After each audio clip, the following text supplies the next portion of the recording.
Mozambique Central Bank has decisively cut its benchmark lending rate to 15.75% from 16.5%, setting a precedent as the first African country to slash rates twice in 2024. Now, this move highlights Maputo's aggressive push for economic growth amid a wider trend of cooling inflation and currency stability. Joining me for more on this is Eduardo Sengo. Eduardo Sengo is an economist and executive director, CTA, that's Confederation of Business Associations in Mozambique. Thank you, Eduardo, for joining me today. Hello, thank you. All right, so we've seen the central bank cut rate to 15.75 from 16.5. Now, that's the first African country to do so 2 times. Talk to us about this. What's this expected to achieve in the economy? Hello, good day, everybody. Actually, no doubt, Mozambique Central Bank is leading the way across Africa in lowering the policy rate. We had tough times last year where the central bank increased the rate 3 times and reached 24%. So now we are in the reverse move. Actually, what's happened in the economy is that the inflation rate is decreased a lot. We went from about 9% to 4.1% last month, meaning that in terms of the decrease of the inflation was too rapid than we were expecting, particularly because Mozambique is an importer of fuels, and those fuels, the market, in terms of the price of the market, are varying a lot. The volatility of those prices are really high. But the economy is doing well in terms of the inflation, what's happening last year, and particularly because the stability of exchange rate was very something incredible that we reached last year. So those 2 components obviously increase the probability to cut the policy rate. In the public finance side as well, we can see that the 3 last months, the government of Mozambique reduced it the way is indebting, getting loans from the market, central the bank system. That means that in terms of the treasury bills, also reduced the issuing the treasury bills from the market. So these also opened a way or room for central bank to cut the rate. So all right. It was something incredible, but something that Mozambique really needs. We still have a prohibitive interest rate up to now, but the trend is very positive.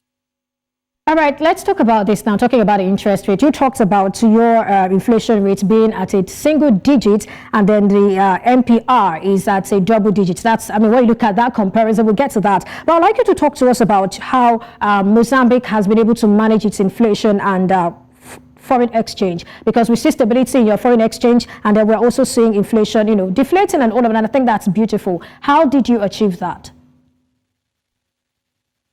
First of all, the central bank, they rebuild the reserves, the international reserve. That's what started point. We went from less than 3 months cover of the imports to about 5 months.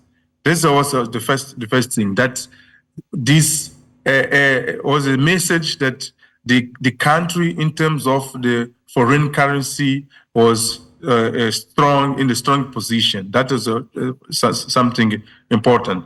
Obviously, in this period, we had we started to export natural gas, as you know, in the Rovuma basins. NEI project leaded project started to export this LNG, and this also brought revenues for the economy. Secondly, the imports last year that didn't increase a lot. Than if you compare in terms of total volume, if you compare with 21st, we see that there is a decrease, a little bit decrease in terms of the imports, particularly because first, the big projects, they didn't import it a lot last year. Secondly, because the fuel price created a space to cut the fuel invoice of import.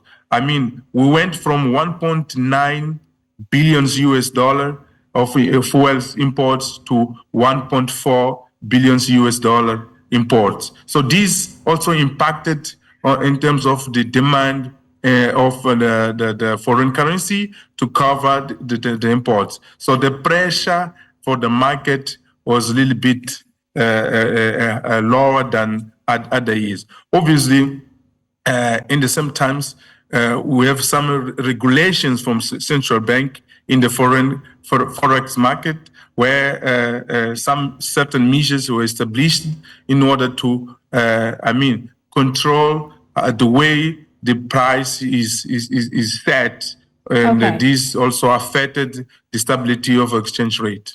Great. Now, let's find out. Okay, thank you. I wanted to say that we see a situation where your interest rate, again, is a double-digit figure, 15%, and then we have your inflation rates being about 5% thereabout. So talk to us. What's your expectation or projection for lowering, further reducing the interest rate? Or do you think it's okay where it is, looking at the fact that inflation you're targeting is almost, addressed? Absolutely not. As I said, the interest rate is still prohibitive. And as we said, we still have a two-digit interest rate while the inflation is 4%. So it means that we are about, if you count the reference rate and the inflation rate, you can say the real interest rate is about 11%. It's too high. No, actually, the Mozambique at the moment has the highest real interest rate within the pairs, particularly in the region, but even comparing other sub-Saharan African countries. So it means that we still have a room to move or to trend in the way that it can reach maybe very close to one-digit interest rate in Mozambique. But there are risks in the market at the moment. As you know, this conflict between Israel and Iran and obviously other countries also joining in the Middle East. Right, Eduardo Sengo. I'm afraid we have to end it here. I understand the global risks that you're also considering, and these are things you also have to, put up before you make these policy decisions. Quite understandable. Thank you so much, Eduardo Sengo, for your thoughts on the show today. Thank you so much, mate.